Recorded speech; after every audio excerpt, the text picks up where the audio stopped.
Good morning you guys, it's Karen and this is my first video since the whole backwards and forwards to A&E. I know you will have seen a couple of videos before this one, but as I explained in the storytime video, they were pre-recorded. I know some of you couldn't hear me in the storytime video.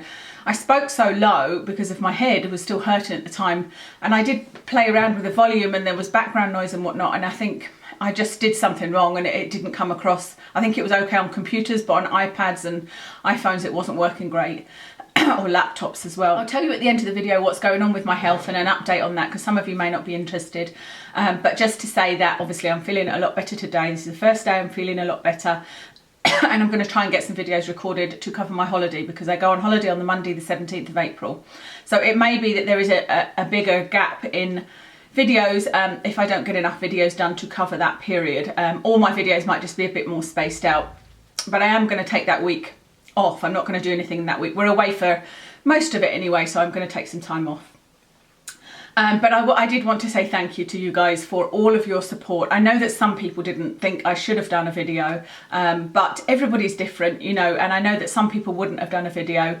The reason I did it when I was feeling better, and I wasn't completely recovered, but I was feeling better at that moment, although it may not have seemed it.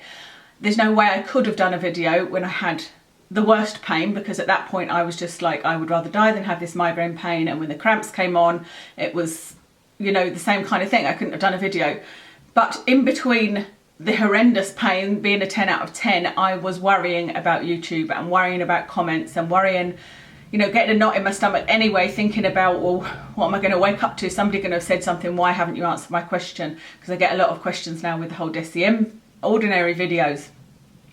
So for me it was the right thing to do, because stress can contribute to both digestive issues and of course migraines and tension, and so as soon as I'd done the video and put it public, it was just a weight off my mind and I felt much better about everything and didn't worry about it, and was just like, if I don't get a video done for another week, I'm just going to recover. And it was like, it's almost like letting your work know, you know, like phoning in sick, and it was like, I'm sick, I'm off, that's me done, you know. So yeah, it was really positive for me, but everybody was so understanding. And the NNTR, I was reading comments and going, why is this NNTR before all these comments in capital letters? What on earth's this? I don't know why, it was just the way that the comments came up on my iPad. And then I read the initial one, thank you so much for doing that, that said, why don't we put NNTR, which is no need to respond, in front of the comments, which was just so lovely, you know, and had me crying actually. I was like, oh, that's so sweet. That was so sweet of you guys. So absolutely adore you for that, and thank you so much. So anyway, we're here to do the Argireline update. I thought it was a good one to do because it's going to be a fairly quick update, and it meant I could give you all the other kind of chit chat along with it. So I have now been using my Argireline around my eyes, so around here on my crow's feet, here and in the middle of my head for 1 month, 1 month exactly. And that's when I said I would first have a look at it, and if there was nothing I would continue using it and do another video at 2 months, and there's barely any difference. I will show you the photos of my crow's feet here, you know, before and 1 month after, and there literally is no difference at all. I can see, I think it's 2 lines here and 2 lines here, they're the same length, they're the same depth, they don't look any different to me. As far as this goes, obviously I don't have any visible lines. There is a tiny line there, but that's a scar, that's not actually a line. There is one tiny little one there. And I did used to have many years ago, before I started having Botox. I haven't had Botox now, my Botox will be wearing off. I haven't had it since November last year, I think.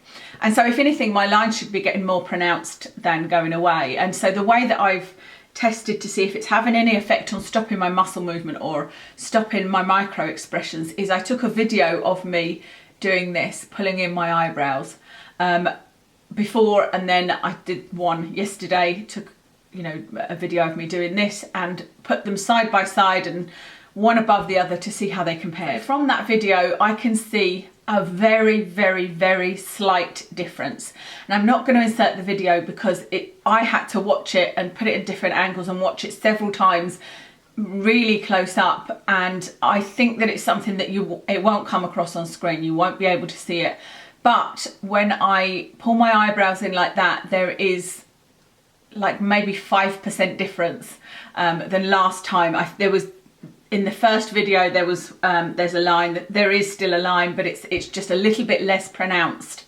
And I don't know whether that is just, that could be down to how hydrated or otherwise my skin is. I just did that emergency dry skin treatment, or not just, but I did that emergency dry skin treatment. My skin could be more plumped up from being more hydrated, even drinking more water. So I wouldn't really put anything on that other than that it's encouraging to see, but it's only very, very slight.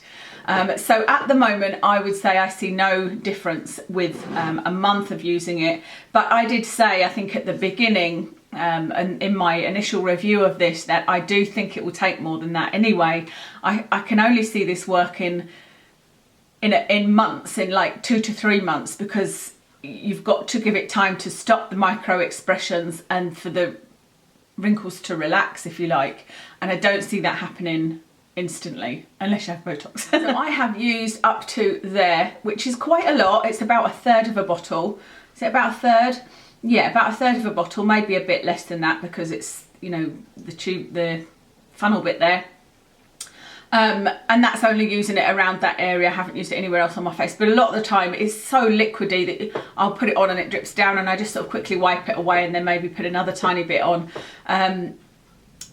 So I think this will last 3 to 4 months, and so I am going to use the whole bottle. I am going to continue using it every night around my eye area and see what happens. I'm not going to use my Retin-A around my eye area because I want to see what this does alone. If at the end of that 3 months we can see no difference between us all, I will discontinue this and start using some kind of retinol, something around my eyes. That's the results point of view. I do want to talk about a couple of things. One, about application. I noticed only a couple of days after doing the video that this was stinging. And I had said that I felt no stinging, but that Dr. Oz on the video that I linked in the last video had said you might feel some stinging, and I didn't feel any stinging whatsoever until, like I said, a couple of days after doing that video. I was like, oh blooming heck, now it's stinging, and it hadn't done before. That only lasted a few days, and I don't know what other products I was using sort of here. It may have been that I was using the acids and they travelled a bit, so they maybe made the skin too sensitive. It isn't stinging anymore. But what also happened almost at the same time, I think it was like a day or two after the stinging started, I had peeling all above my eyebrow, all in my eyebrow, which was really difficult to get rid of, and kind of around this area, so I knew it was from this. So I didn't stop it, I just lightly rubbed it with a flannel to get the flaking off, you know, which, like I said, was quite hard to do from within my eyebrows. And then really made sure I put on a good eye cream, a good moisturiser around my eyes. I didn't use an eye cream, actually, I just used oil. But just to let you know that I think that is something I kind of not expected, but wasn't surprised to see, because it doesn't seem like it's got alcohol in it, but it feels like quite a strong formula. It's very thin, and I don't know, I just still wasn't surprised to see that. And it's not something that's bothered me, it's not something that's interrupted anything, and the skin just came away and it didn't sting thereafter, so it was fine for me. But I know certainly that at least one other person has had that sort of dry flakiness. I can't remember if somebody else said they'd had the stinging. So that's really all there is to update on the ordinary Argireline. The other thing was, I had said that I had seen a 30% Argireline available from Asterwood Naturals. Is it Asterwood or Westerwood? Asterwood.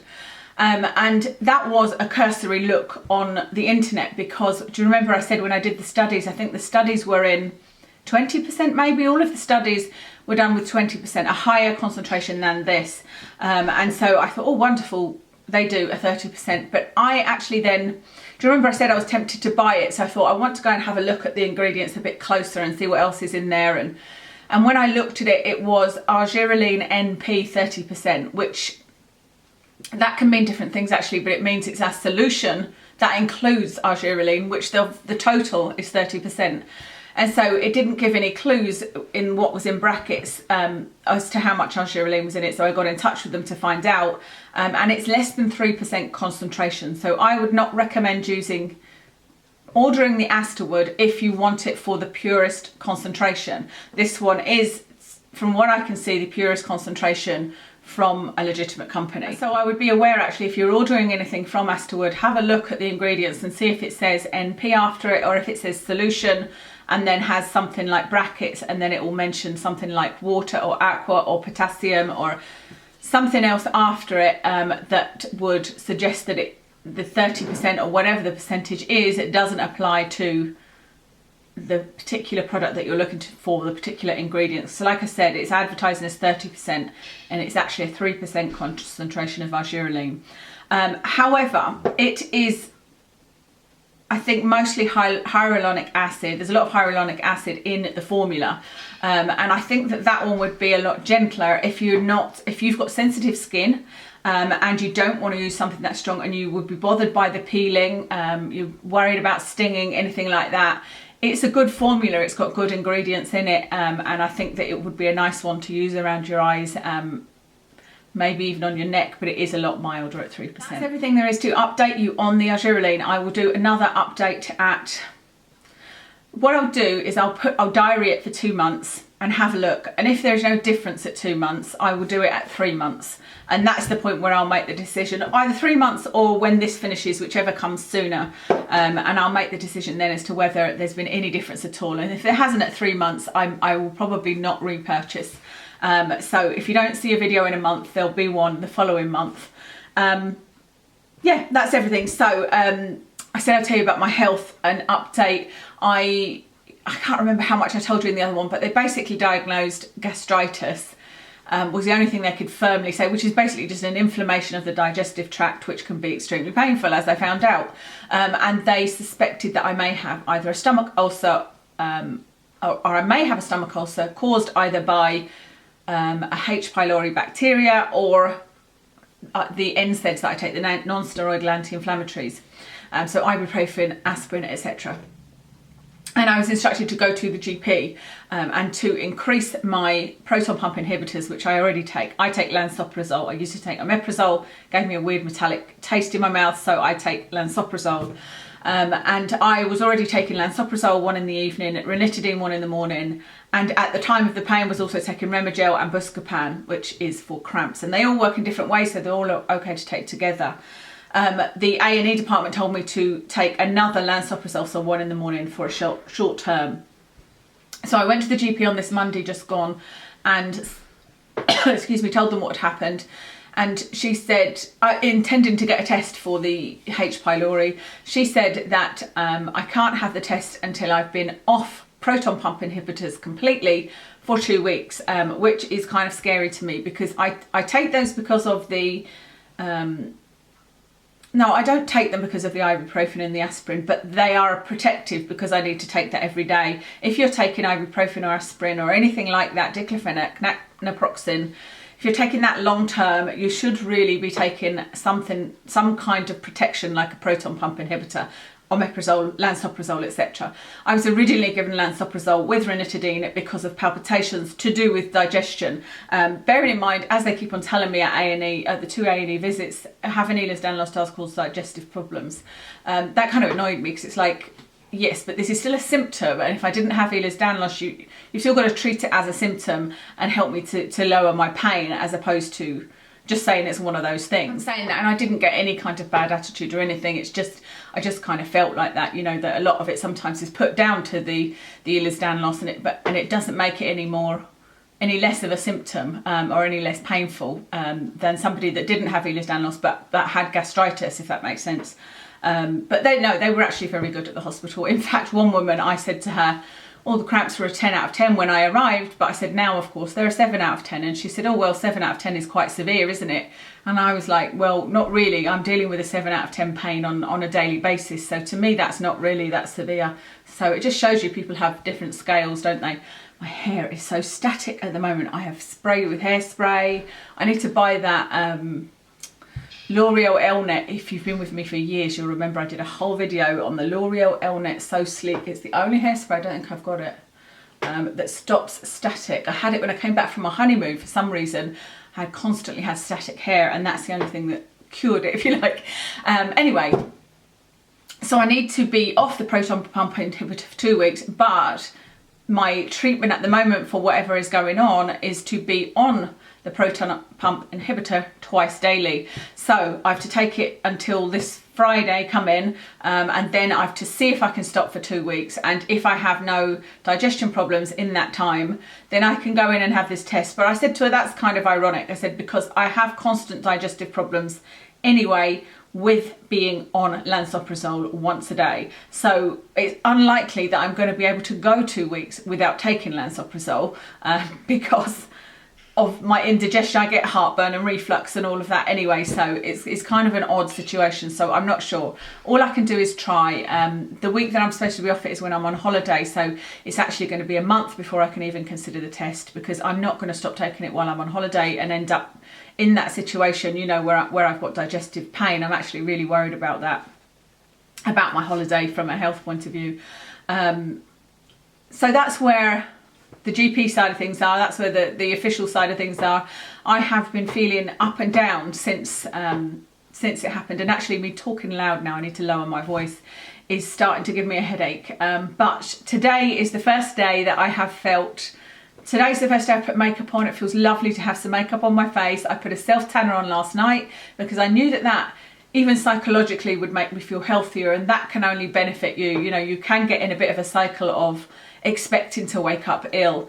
I did have a bit of a pity party yesterday morning because, you know, I was at home on my own crying. I told Kev on the phone at lunchtime, I said to him, why is it not getting better? You know, I said, I've either got the migraine or I've got the cramps, or they both go away, and I walk from one room to another and I'm sweating and I feel exhausted, you know, or I go to the shops and come back and I have to lie down for an hour. That's not normal, you know, and I've already had the tiredness before that to deal with, which now, do you guys remember, for about 2 years now I've been battling this afternoon tiredness, if you like. I was found to be anemic. I take iron all the time, but I still sometimes get it. And I now think, I wonder if it is that pesky little bacteria. And so, yeah, I look forward to finding out if it is that, and if I can have an antibiotic to solve that. It may solve other problems that have come along with it. So yesterday I felt awful in the morning, but I felt a lot better in the afternoon, almost instantly. I was literally lying on the couch. This is what I said to Kevin. I was getting upset with myself and saying, I just want to get on and do some things. I'm so fed up lying here, but I've no energy. And I was like, right, just watch one more programme and then I'm sure you'll feel better. And then I didn't. And so I was just like, just watch another one.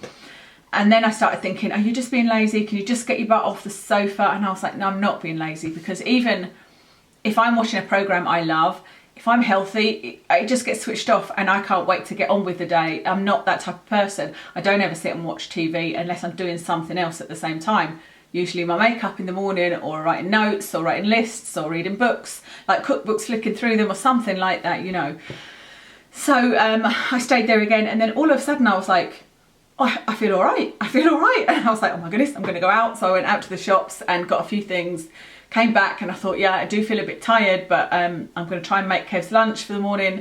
I wanted to wash my hair, which I did. I washed my hair yesterday, and even took Watson just along the road, just for a little business walk in the evening, and told Kev to go to the range because he's been missing a lot of golf with me being ill. So yeah, all good. And today I'm actually really hot just now, but I think that's just, I think that may well be the lights and just the fact that this is the first day I'm doing filming. The other thing that was upsetting me about being ill was I've had this foot pain still going on. You know that I had the steroid injection. It hasn't worked. It hasn't stopped the pain. And it has been worse because I was told to stop my NSAIDs because there's now new research showing that they put you at higher risk of stroke or heart attack, and I've got a lot of heart attack in my family history. But also it was aspirin that I took on an empty stomach for my migraine that started the cramps off, so that irritated whatever is going on down there. And so I can't take any aspirin anymore or any ibuprofen, which means that essentially my pain relief has been cut by a third, because I always take painkillers. I always take codeine, paracetamol, and either aspirin or ibuprofen. And so it meant that I was taking no anti-inflammatory, and my foot has been throbbing. So I'm worried about that for my holiday, but I have booked an appointment with a GP for the Thursday before I go on the Monday, and I'm hoping he will give me a second steroid. It might be too soon because at that point it'll be 5 weeks. He may not give me one, but it's worth a shot. I don't know what else I can do for it. Literally, I've tried heat, I've tried ice, I've tried Voltarol, I've done stretches. You know, I'm doing everything that I'm told. I've got my custom orthotics, and I was going to say I'm wearing them. I haven't worn them because I haven't been out, but on the small little walks I've been out, I have put them in my shoes, but I still need something spongy under my foot because the tissue damage is so bad. And that's what the podiatrist told me, that you know, this has been going on for so long. I've had this for 2 years, this plantar fasciitis. And she agrees it's not the heel spur causing the pain, even though I have a heel spur. Wow, this is turning into a long ramble. Anyway, I don't know what else I can do, so happy to hear suggestions. I feel like I've tried everything. So I am going to call this video an Argireline update, but I think I need to put health update in the title as well, don't I? Because it's probably more health update than it is Argireline, and that means that somebody will mention that, and somebody will talk about me rambling, and somebody won't like that. But I know that you guys have been nice enough to, you know, give me advice, give me words of encouragement, and like I said, permission to not do YouTube. So I think it's only fair to update you on what's going on, being as I told you in the first place. So I hope you don't mind the long rambly video. Thank you very much for watching today. Please do let us know how you are getting on with this. I know that I have had one of you say that you think you can see a slight improvement, kind of like me. So it'd be interesting to see what everybody else thinks. Have you had the dryness and peeling? Have you had the stinging? Do you think you can see any difference in the places that you're using it? Somebody did also ask me, would it be good for a deep line in the middle? Yes, absolutely. That's exactly the type of thing that it's good for. So I think it's worth a try. So that's everything for today. I'll tell you what's on my face. I've got my Lancome Teint Idole Ultra Foundation in 010. I've got Too Faced Natural Love palette. I'll be using that for a while, I think. Kat Von D liquid lipstick in Bow and Arrow. Makeup Geek blush in Romance. See this necklace? It says Maisie. This was my nan. Kev made me this necklace, so lovely, isn't it? Nearly forgot to tell you what I'm proud of myself for this week. I am proud of myself for setting myself small goals yesterday, and for in general being a bit kinder to myself, because normally I would try and push through pain and just get on with everything that I need to do, you know, answer comments regardless, etc. And I didn't do that. And yesterday, in fact I said to Kev, my goal for the afternoon is to make your sandwiches and wash my hair. And he was like, wow, that's unlike you. Normally you think you're Superwoman and you've got a list of 10 things that you're going to try and do. So yeah, I was really pleased, and I ended up actually doing more than that because I made myself I did a little bit of baking, let's just say that. So that's what I'm proud of. Let me know what you are proud of yourself this week.